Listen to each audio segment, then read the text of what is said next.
On continue donc avec notre cours de Aqidah sur Usul al-Iman, l'explication du livre Usul al-Iman.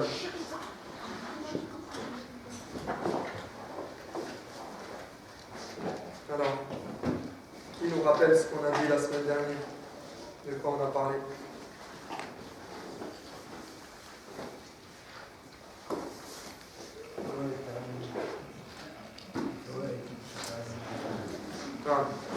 Pourquoi on étudie Al-Aqidah?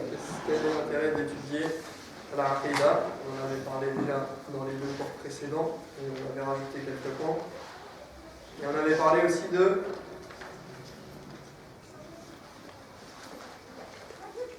on a parlé longuement d'un sujet qui était Man يذكرنا بهذا الموضوع يتعلق بماذا؟ طرحنا سؤالا في البداية. On a posé une question qui portait sur Al-Aql. Vous vous souvenez? Est-ce que la raison elle a un rôle dans l'Aqidah, dans la croyance? Est-ce que la raison, quel est son rôle? Quelle est la place de la raison? On va sûrement l'évoquer un peu plus tard. Inch'Allah, on va revenir un peu dessus, mais on en a beaucoup parlé. On avait parlé de Khasa'is al-Aqidah al-Islamiyya aussi, pour terminer. Et on entame le début, une introduction du livre. Donc, le livre, on va parler du livre Usul al-Iman en quelques mots. Donc, pourquoi ce livre? Eh bien, quels sont les avantages ou l'intérêt? Quel est l'intérêt maintenant d'étudier ce livre? Pourquoi ce livre en particulier? Eh bien, simplement, il aborde la plupart des sujets relatifs à la croyance dans un style simple, attrayant et clair. Il cite les preuves sur lesquelles il s'appuie. Il n'est ni trop long ni trop court, parce que vous savez que tous les sujets peuvent être traités de différentes manières, et parfois on a des livres extrêmement longs. Si vous prenez un livre de Aqidah, eh bien, vous pouvez avoir un résumé en quelques petites pages. Vous pouvez avoir des livres qui sont simplement faits de hadith, ou vous pouvez avoir des encyclopédies qui traitent du même sujet. Donc l'essentiel, c'est qu'on a un livre qui n'est pas trop long, pas trop lourd, Inch'Allah, qui parle de la plupart des sujets qui nous intéressent dans la Aqidah. Et également, il a été écrit par un groupe de savants spécialistes du domaine, des contemporains, c'est un livre contemporain, notamment Abd-al-Razzaq Badr, Saleh Suhaimi, Ibrahim al-Ruhaili. Il a été révisé par Ali al-Faqihi et Ahmad ibn Atiyya al-Ghamidi.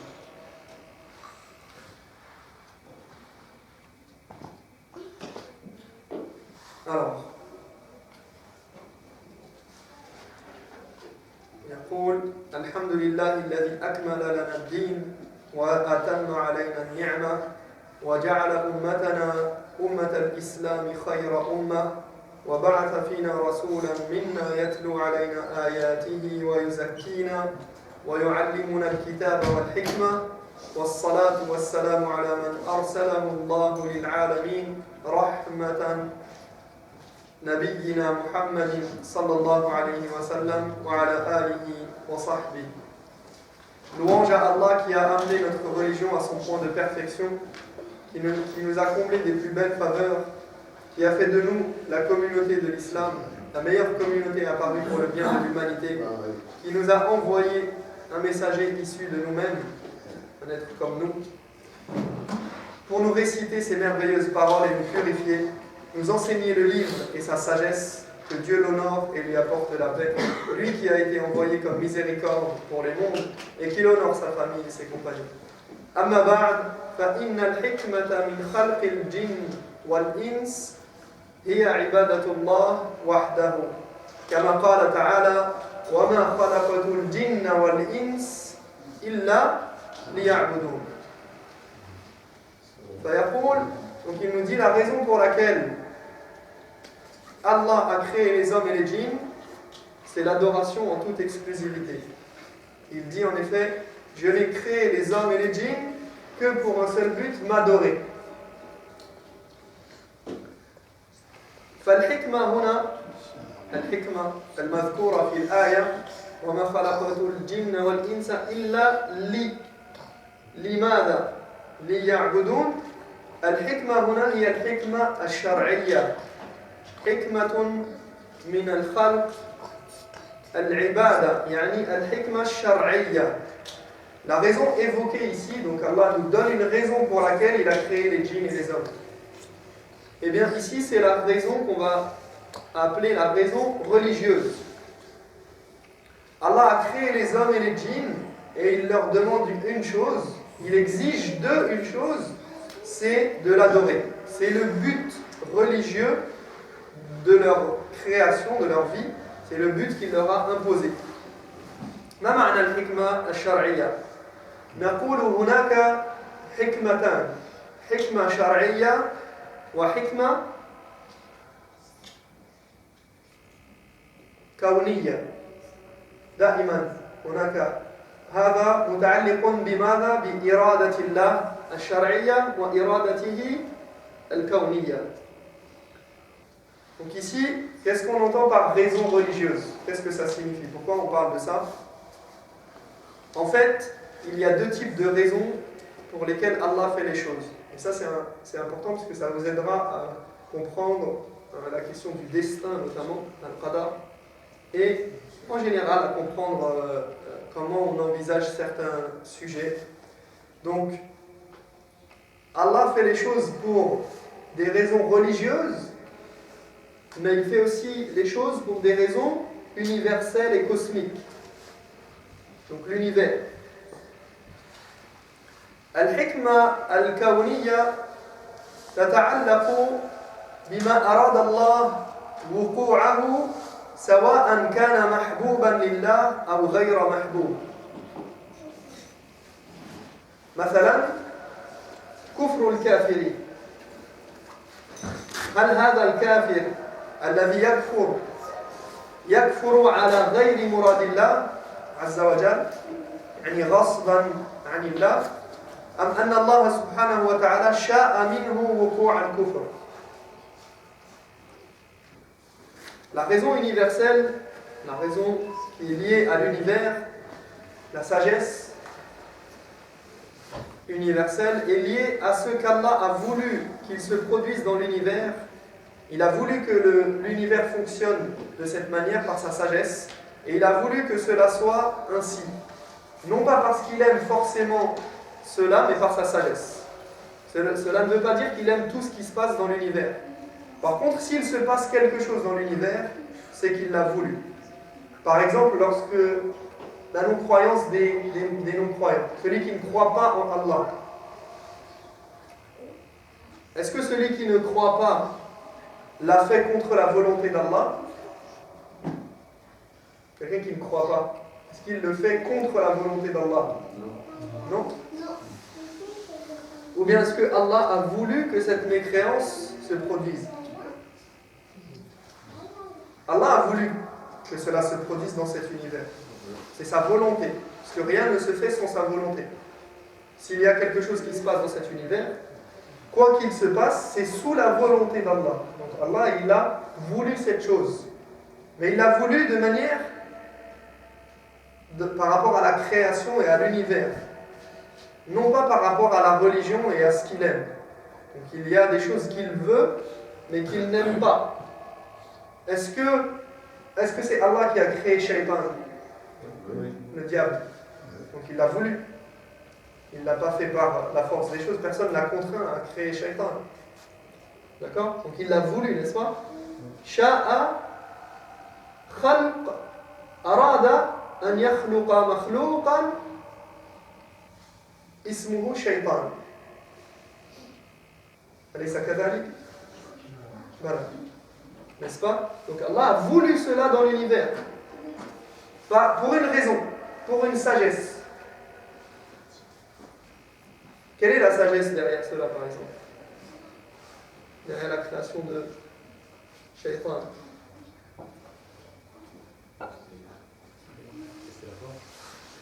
Non, par exemple, tester l'être humain, tester les djinns, tester ceux qui doivent être normalement croyants. D'accord? Donc Allah, il l'a voulu pour une raison bien précise. Et n'oubliez pas que, est-ce que Allah a voulu le péché dans l'univers? Oui. Alors maintenant, on peut dire oui et on peut dire non, en fonction du point de vue.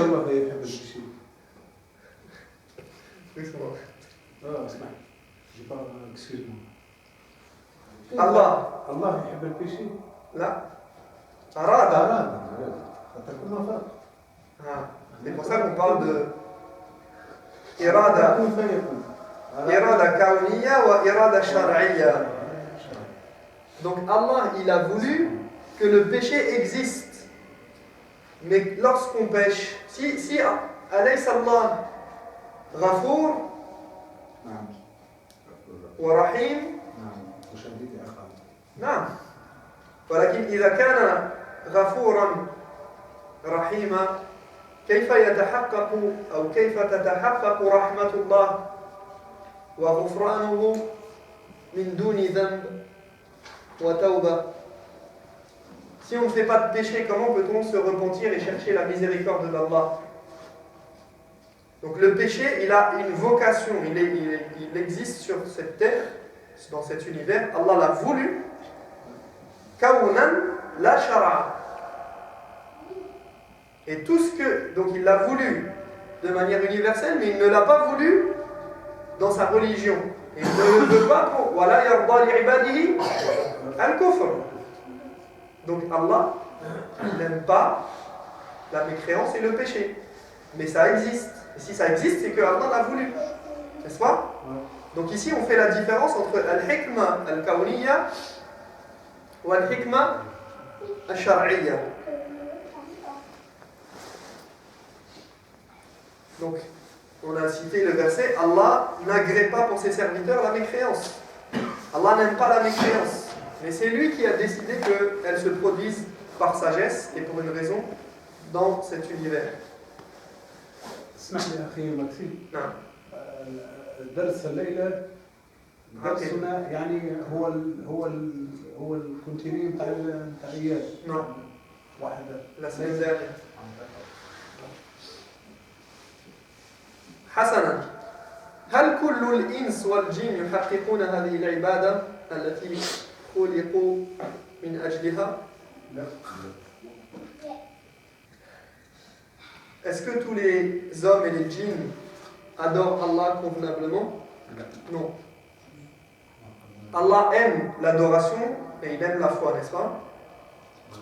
Mais la question ici n'est pas de savoir s'il aime ou non ce qui se produit, mais de savoir s'il l'a voulu ou pas. الحكمة الشرعية تتعلق بما يحبه الله ويشرعه لخلقه ولا يلزم منه الوقوع. إذا نقول وما خلقت الجن والإنس إلا ليعبدون عندما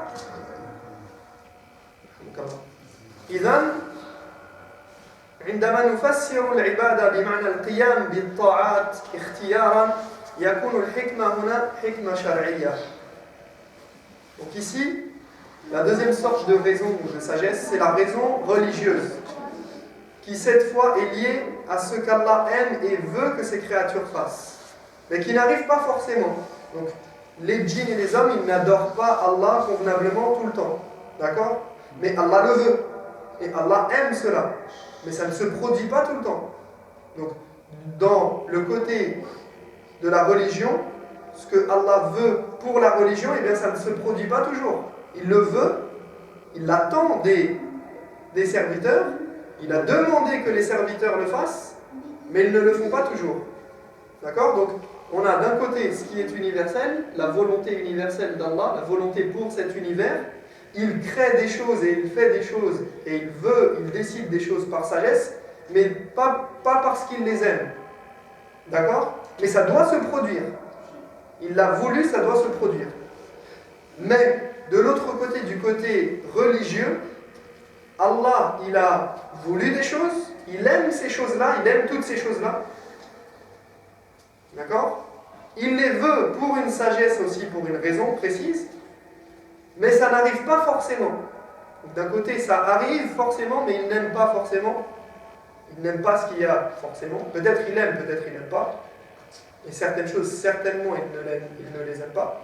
Et de l'autre côté, à l'inverse, il les aime toutes. Tout ce qui concerne la religion, il l'aime, mais ça n'arrive pas forcément. D'accord? C'est clair la différence ou pas? C'est clair? Donc on a hikma kawniyya et hikma shar'iyya. Avec l'IA irada kawniyya et irada shar'iyya. On a une volonté pour l'univers, une volonté par rapport à la religion. لكن شيخ الإرادة تفرق عن الرضا في بعض الأحوال. Non, c'est pas parce qu'il le veut qu'il est satisfait de cette chose. Al-kufr, comme on a dit. Voilà, yarda li ibadihi al-kufr, walakin arada al-kufr. Et de toute façon, est-ce que c'est possible؟ هل اسمح لي لا أجيد اللغة الفرنسية هل تكون يعني أنت تعرف سؤالي ربما قبل ما تكلمنا أنه تعاود عن سؤالاتي بريسي يعني حاد هل تكون الحكمة الإلهية de toute façon شرا خيرا أو كان إلا بمشيئة الله حتى ولو كان شرا هل تشاطرني هذا؟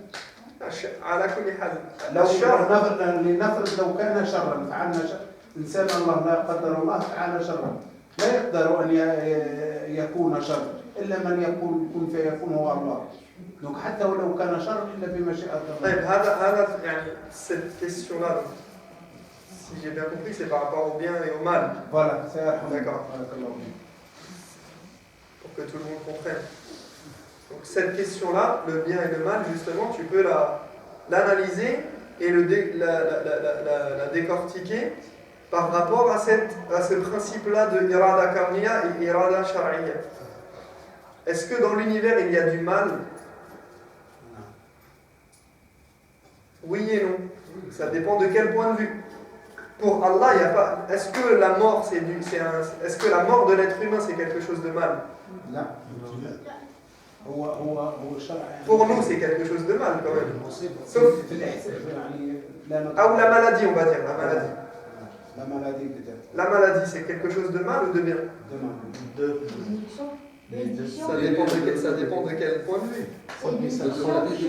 خذ المثال بين الأغنياء والفقراء هذا أسهل حتى الإنسان يفهم أن الفقير يعني يكون عميل للغني ولكن الغني فينفق في سبيل الله للفقراء يعني هكذا يكون الميزان طبعا ونفس الباب يعني باب الخير وباب الشر فكلهم من عند الله فهو خير وليس شر لكن بمنظور الإنسان قد يكون خير أو شر. D'accord, du point de vue de l'être humain, ça peut être un mal ou ça peut être un bien en fonction de lui, en fonction d'Allah dans l'univers. Tout ce qu'il fait, c'est par sagesse et c'est toujours du bien pour l'être humain. S'il rend quelqu'un malade ou pauvre, eh bien c'est pour une raison précise et ça peut être asa an takrahu shay'an wa huwa khayrun lakum. Il se peut que vous détestiez quelque chose, mais en fait c'est un bien pour vous. Et à l'inverse, il se peut que vous aimiez quelque chose alors que c'est un mal pour vous. Wallahu ya'lamu wa antum la ta'lamun. C'est Allah qui sait, vous ne savez pas. Donc ici, Allah dit wa ma khalaqtul jinna wal insa illa liya'budun. هذا اللام al-hikma. Cette raison qui est citée, je n'ai créé les hommes et les djinns que pour m'adorer, c'est la raison, si on voit du point de vue, et là je vais expliquer parce qu'il y a deux tafsirs, lorsqu'on explique les ya'budun dans le sens at-ta'a al-ikhtiyariya, si je dis que Allah n'a créé les djinns et les hommes que pour l'adorer volontairement d'eux-mêmes, d'accord, que pour choisir de l'adorer ou ne pas l'adorer, mais le but ici c'est de choisir de l'adorer. D'accord? Donc pour choisir de l'adorer, on va dire. Donc si je dis que Allah a créé les hommes et ils doivent choisir de l'adorer, eh bien ici, on parle de la sagesse et la raison religieuse, shar'iyya, al-hikma al-shar'iyya. D'accord? L'obéissance volontaire, c'est de la part de l'homme, c'est volontairement qu'il le fait. Il choisit d'adorer. Et donc on dit que Allah a créé les hommes pour une raison religieuse, c'est choisir de l'adorer et lui obéir. وللسلف تفسيرات أخرى في الآية فبعضهم قال وما خلقت الجن والإنس إلا ليعبدون يعني إلا ليقروا بعباداتي طوعا أو كرها الخضوع الاضطرار لله عز وجل. إذن سيكون الحكمة هنا حكمة كونية والأول أظهر في الحقيقة. Donc il existe un autre tafsir chez les anciens qui consiste à envisager le terme de ibada, d'adoration, dans le sens de soumission, qu'elle soit volontaire ou forcée. D'accord? Tu nais, tu meurs, tu es soumis à Allah, que tu le veuilles ou non. Le mécréant et le croyant, il est soumis à Allah, qu'il le veuille ou non. Il ne naît pas quand il veut, il ne meurt pas quand il veut, il ne mange pas comme il veut, et il ne respire pas comme il veut, il n'est pas malade quand il veut. Donc il est soumis à Allah. Toute la création, elle est soumise à Allah. D'accord? Donc si on considère ici le verset comme l'ibada, dans l'adoration, pas dans le sens du choix et de la volonté, mais dans le sens de la soumission forcée, qu'on le veuille ou non, eh bien ici on parlera de hikma kawniyya. والأولى هي الأول أظهر. نعم أظهر. Et il semble que la première explication soit la plus forte et la meilleure des deux. D'accord? Mais Inch'Allah, les deux peuvent. يعني الإنس والجن ليس كمثل السماوات والأرض عن الطاعة. في باب الاختيار يمكن هؤلاء لا يختار العبادة. نعم. Donc effectivement, les hommes et les djinns, الثقلين, ces deux mondes-là, ces deux entités-là, eh bien, ils ont, contrairement à tout le reste de la création, le choix d'adorer ou de ne pas adorer, le choix de croire ou de ne pas croire, le choix de faire des péchés ou de ne pas faire des péchés. D'accord? Ils ont le choix. Et ça, c'est important. Cette distinction, elle est très très importante pour comprendre cette notion de... Vous voyez, quand vous connaissez cette différence-là, il y a beaucoup de choses qui vont vous apparaître plus claires. Et vous pourrez répondre à des questions sur la justice et l'injustice, sur le bien et le mal, sur la croyance et la mécréance. Parce que des gens vont dire, mais si Allah il a voulu créer ça, donc j'ai le droit de le faire. C'est naturel, puisque ça existe. Et nous, on dit Allah, il l'a voulu dans cet univers, mais il ne l'a pas voulu dans la religion. D'accord? Donc on fait la distinction. On peut distinguer entre quelque chose qui est créé et qui est voulu par Allah, mais qui n'est pas aimé par Allah. Contrairement à quelque chose qui est créé et qui est voulu et qui est aimé par Allah. D'accord?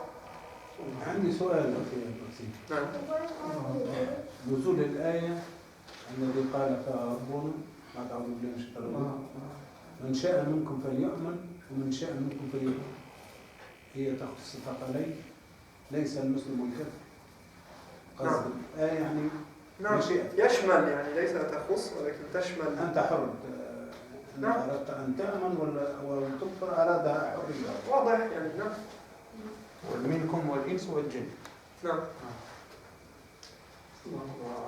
والله أعلم.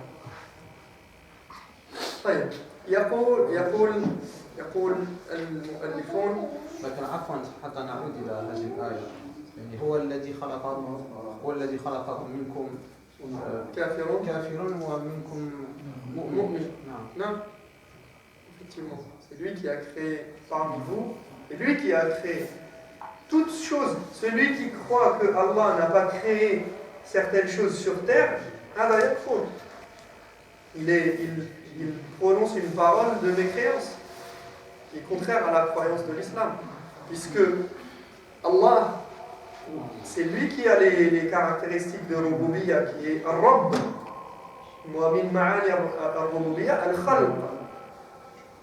Dans le fait qu'Allah soit le Seigneur, cela implique qu'il a créé, et sa création, c'est lui qui crée tout ce qui se passe dans cet univers. طيب نرجع إلى الكتاب. يقول ولذا كان التوحيد والعقيدة الصحيحة المأخوذة من منبعها الأصلي وموردها المبارك كتاب الله وسنة رسوله صلى الله عليه وسلم هي الغاية لتحقيق تلك العبادة. Dès lors, pour pouvoir accomplir ce pourquoi nous avons été créés, donc l'adoration volontaire d'Allah en toute exclusivité, nous avons besoin du Coran et de la Sunna, les sources principales de la foi, qui nous permettent de concrétiser cette adoration et ce monothéisme. فهي الأساس لعمارة هذا الكون وبفقدها يكون فساده وخرابه واختلاله. Car c'est ce qui permet d'assurer la bonne marche de l'univers. Sans cette unicité divine, l'univers ne pourrait exister et serait voué à sa perte. كما قال تعالى لو كان فيهما آلهة إلا الله لفسدتا فسبحان الله رب العرش عما يصفون. Comme le dit Allah, s'il y avait d'autres divinités que Dieu dans les cieux et sur la terre, la marche de ces derniers aurait été gravement compromise. Gloire donc à Dieu, maître du trône, qui est au-dessus de leurs allégations mensongères. S'il y avait d'autres divinités qu'Allah, dès qu'il y a d'autres divinités, et là il parle de al-aliha bima'na al-arbab, bima'na al-rabb. D'accord? Est-ce qu'il y a d'autres divinités qu'Allah sur terre? Bima'na al-ilah, al-ma'boud. Non. D'accord? Il y a d'autres divinités qu'Allah dans le sens d'être qui est adoré. Il y a des choses qui sont adorées en dehors d'Allah. Toute chose qui est adorée en dehors d'Allah, c'est une divinité. Ilah. فَهُنَاكَ آلِهَا وَلَكِنْ بَاطِلَةً. Il y a des divinités, mais ce sont des fausses divinités qui n'ont pas le droit de prétendre à ce titre. Mais ici, Allah nous dit s'il y avait d'autres divinités pour régir cet univers, et donc ça sous-entend que s'il y a d'autres aliha, d'autres divinités qui sont adorées, eh bien, ماذا يحدث؟ الفساد والخراب والاختلاف في الأرض. D'accord? S'il y a d'autres divinités sur terre qui sont adorées en dehors d'Allah, forcément cela implique la corruption, la destruction et la mauvaise marche de cet univers.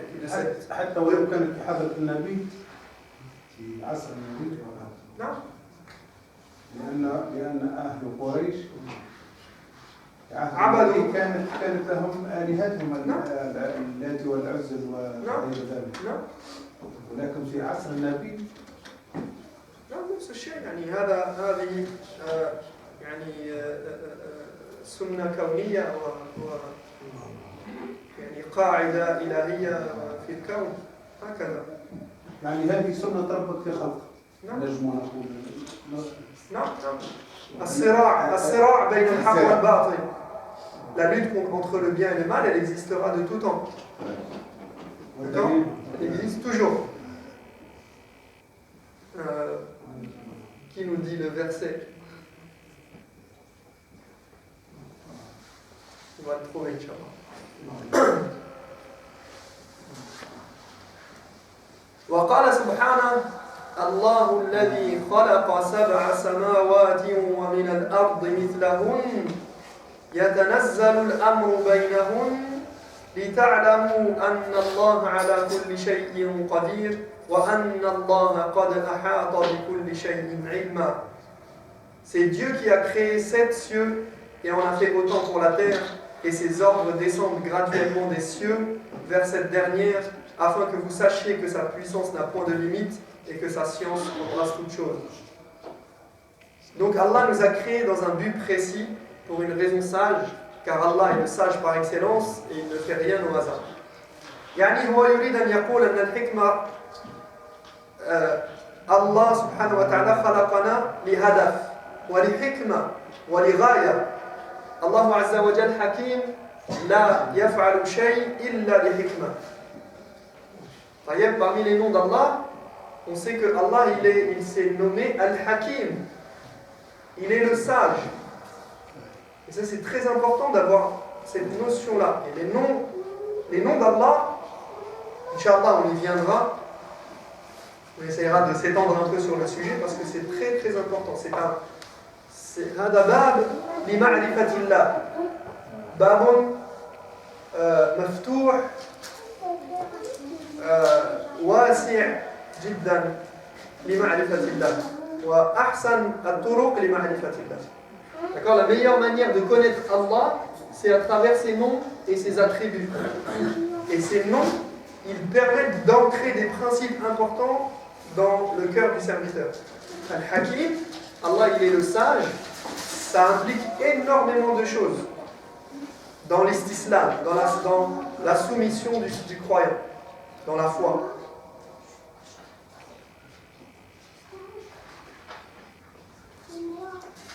Donc cette raison, il nous l'a dit clairement dans le verset qu'on a cité depuis tout à l'heure, par lequel on a débuté, je n'ai créé les hommes et les djinns que pour m'adorer.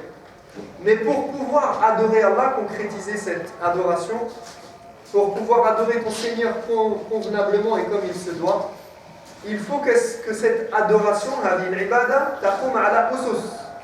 cette adoration doit reposer sur des bases solides, fiables. Et quelle est cette base solide et correcte qui permet d'adorer Allah convenablement? Eh bien, c'est le monothéisme et la croyance saine. Ainsi, quiconque a une bonne croyance pourra adorer Allah correctement. Il aura la base dont il a besoin pour évoluer sereinement. هي هذه القاعدة الصحيحة التي يقوم عليها هذه العبادة هي التوحيد والعقيدة السليمة. فمن وحد الله عز وجل واعتقد اعتقادا سليما صحيحا يكون بمثابة من وضع أصول البناء حتى يقيم عبادة سليمة بعد ذلك. ولما كان غير ممكن للعقول أن تستقل بمعرفة تفاصيل ذلك، تفاصيل العقيدة، انظر إلى هذه العبارة الدقيقة، التفاصيل. العقول لا يمكنها أن تستقل بمعرفة تفاصيل العقائد والأمور الغيبية، ولكنها قد تدرك بعض الإجمالات. Il nous dit, et puisque l'esprit humain est incapable de connaître ce qu'il doit croire vis-à-vis de son Seigneur de manière détaillée, Allah a envoyé des messagers et des livres. D'accord? L'être humain ne peut pas se contenter, comme nous l'avons dit, de son esprit, de sa raison, pour connaître ce qu'il devrait savoir à propos d'Allah. Mais il ne peut pas le faire de manière détaillée et précise.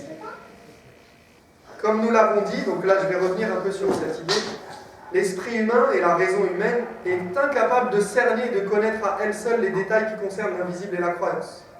La raison peut comprendre par elle-même que cet univers ne pourrait exister sans un créateur unique. On a dans le Coran de nombreuses preuves qui interpellent la raison et qui s'appuient sur la raison, sur un discours logique qu'Allah nous adresse pour nous interpeller et nous faire réfléchir. كما قلنا العقل قد يدرك أن هذا الكون له خالق واحد وهذه الأدلة العقلية التي وردت في القرآن مثل قول الله تعالى أم خلقوا من غير شيء أم هم الخالقون. Par exemple, Allah nous dit, ont-ils été créés par un pur hasard ou sont-ils eux-mêmes leurs propres créateurs? Est-ce que quelqu'un de sain d'esprit peut envisager qu'un objet, quel qu'il soit, puisse se créer par hasard ou même tout seul? Si je prends n'importe quel objet dans cette pièce, le portable, et que je dis à quelqu'un qu'il s'est créé tout seul. Je me suis réveillé, j'ai trouvé ça sur la table.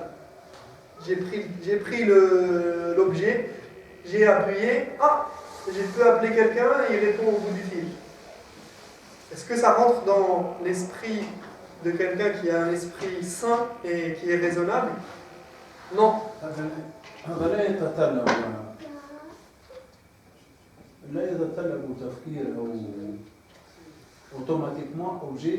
C'est pour ça, comme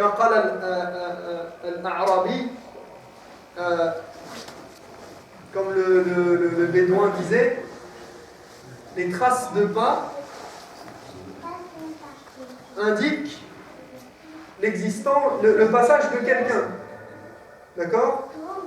Et le fait qu'il y ait du crottin par terre, ça indique qu'il y a eu des chameaux qui sont passés.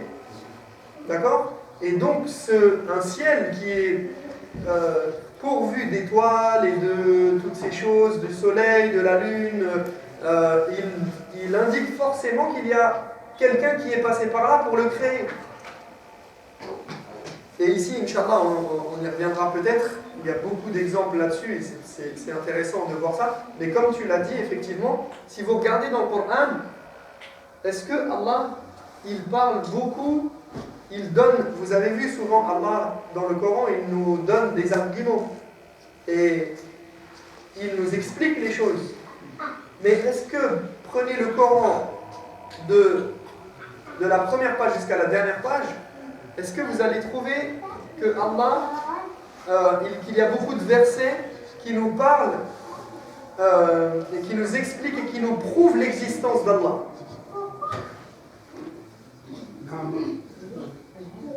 Non. On n'a pas beaucoup de versets qui prouvent l'existence d'Allah. Non, mais il ne cherche pas à prouver ça raisonnablement.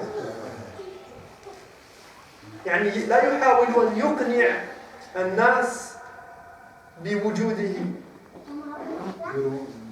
يعني l'existence d'Allah, elle n'est pas remise en question dans le Coran, c'est-à-dire que ce n'est pas quelque chose qui a matière à débattre. Il n'y a pas de débat sur l'existence d'un créateur. Il y a Allah, il nous parle, قُلْ هُوَ اللَّهُ أَحَدٌ الله لا إله إلا هو الحي القيوم ولئن سألتهم من خلق السماوات والأرض لا يقولون الله. يعني même les polythéistes, si tu leur demandais qui a créé les cieux et la terre, ils diraient Allah. Donc même les polythéistes, personne ne remet en question naturellement l'existence d'Allah. C'est pour ça que Allah ne parle pas beaucoup de ça. Il ne parle pas énormément, il n'interpelle pas les esprits en argumentant. Il n'y a pas de débat sur l'existence de Dieu. Le débat, il est sur qui va être la divinité des hommes. Mais on a des versets comme celui que j'ai cité. Ont-ils été créés par un pur hasard? Am khuliqu min ghayri shay'in, tout seul? Am humul khaliqun, ou sont-ils eux-mêmes leurs propres créateurs? Et c'est une question de logique. Et ici, je vais vous lire un passage qui traite de la preuve par l'absurde de Ibn Abil Izz al-Hanafi, le commentateur de Al-Tahawiyya.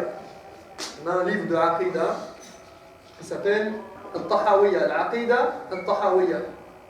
C'est un livre qui n'est pas très qui est assez court et qui traite de principes de la aqidah des sunnites. Et le commentateur qui s'appelle Ibn Abil Izz al-Hanafi,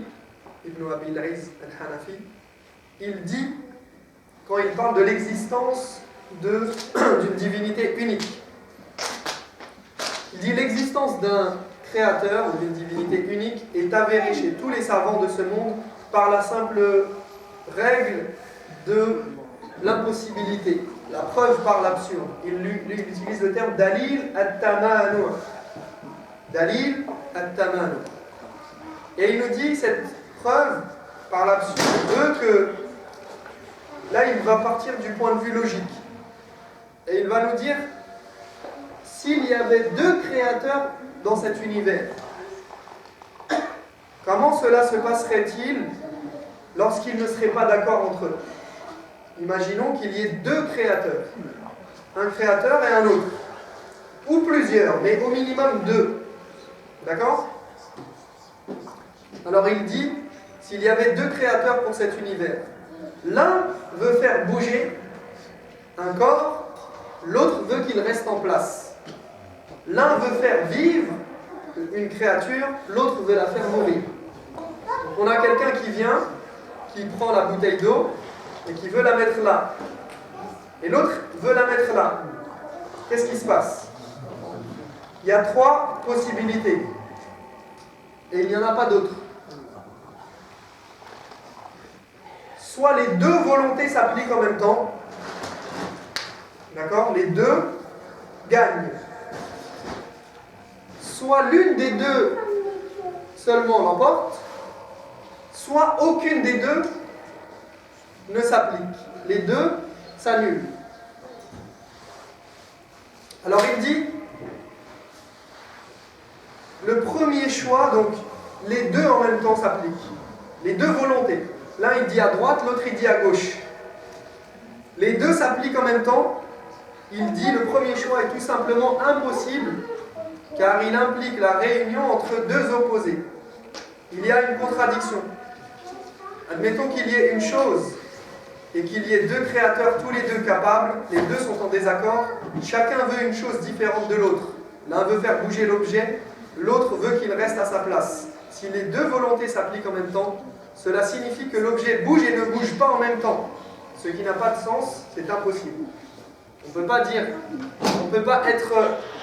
Si il dit il va être là et l'autre il dit il ne va pas être là, tu ne peux pas être présent et absent en même temps. On a cours ou on n'a pas cours. Moi je suis assis sur cette chaise, soit je suis là, soit je ne suis pas là. Mais je ne peux pas être là et pas là en même temps. Madame Moustahil. D'accord? Donc les deux divinités, les deux créateurs, s'ils ont deux volontés en même temps et les deux s'appliquent, on élimine cette possibilité. Impossible.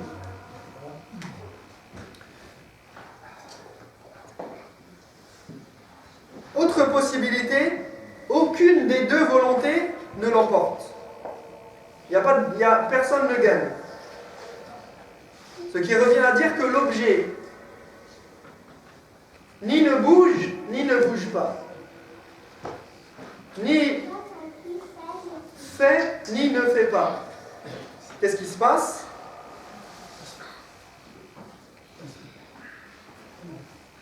Ça ne peut pas se produire. D'accord? On ne peut pas avoir... S'il n'y a rien, si les deux ne font rien, il n'y a rien. Si les deux créateurs ne...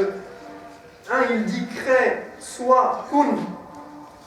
Wal akhar yakun la yakun, la takun.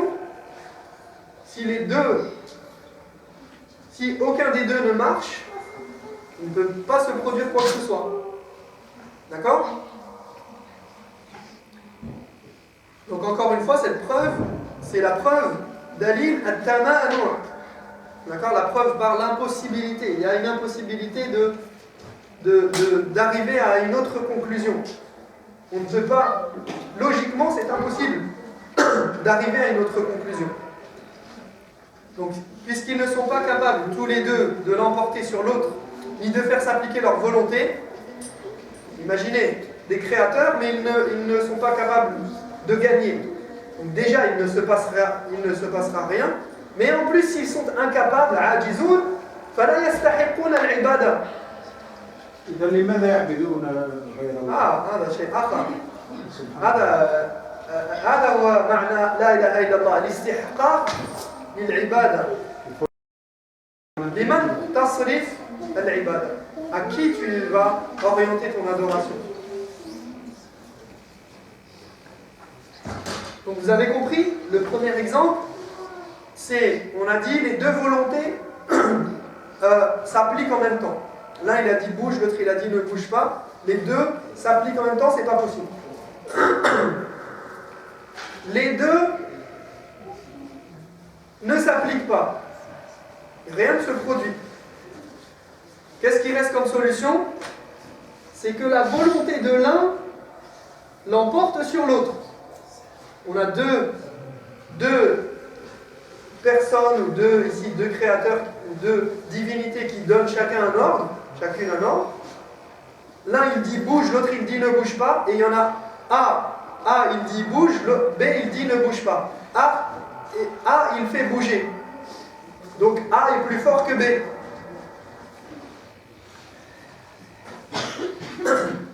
Et donc, s'il est plus fort, il est plus capable, et il a la priorité sur l'autre, et celui qui a la priorité sur l'autre, eh bien c'est lui qui mérite d'être, il est au-dessus. Il est la divinité qui mérite d'être adorée et d'être invoquée. Si on l'invoque, c'est parce qu'il est capable, sinon quelle utilité de solliciter quelqu'un qui est incapable de répondre? Celui qui est capable, celui qui a gagné, c'est lui le plus fort, et c'est lui la divinité, c'est lui qui va toujours choisir. Si un des deux est plus fort, eh bien l'autre, il est terminé. Il n'a pas de raison d'être, et l'autre pourra décider à sa place. Donc il n'y aura qu'un seul créateur. Et Allah nous dit إِن تَدْعُوهُمْ لَا يَسْمَعُوا دُعَاءَكُمْ وَلَوْ سَمِعُوا مَا اسْتَجَابُوا لَكُمْ وَيَوْمَ الْقِيَامَةِ يَكْفُرُونَ بِشِرْكِكُمْ. Si vous les invoquez, ils n'entendent pas votre invocation, les fausses divinités. Et même s'ils vous entendaient, ils ne sauraient vous répondre. Et le jour du jugement, ils vont nier votre association. Donc regardez, il dit إِن تَدْعُوهُمْ أَصْلًا لَا يَسْمَعُوا. لا يسمعون الدعاء ولو سمعوا لو فرضنا أنهم قادرون على السماع ما استجابوا لكم ويوم القيامة يكفرون بشرككم. D'accord? Si ces divinités-là que vous invoquez, elles pouvaient vous entendre, donc elles ne vous entendent pas, mais si elles pouvaient, si on imagine qu'elles pouvaient vous entendre, eh bien, elles ne pourraient même pas vous répondre. Elles sont incapables. Ajiza. Donc cette démonstration, c'est ce qu'on appelle dalil taman, la preuve par l'impossibilité. Et on a dit que celui qui l'emporte sur les deux, c'est lui, la divinité, capable d'affirmer sa force, sa volonté, et de la mettre en œuvre. فالمسألة مسألة عقلية. والحجة العقلية هذه وردت في سورة الطور أم خلقوا من غير شيء أم هم الخالقون أم خلقوا السماوات والأرض بل لا يوقنون. Ont-ils été créés par un pur hasard ou sont-ils eux-mêmes leurs propres créateurs? Ont-ils créé les cieux et la terre? Bien sûr que non, mais ils refusent de se rendre à l'évidence.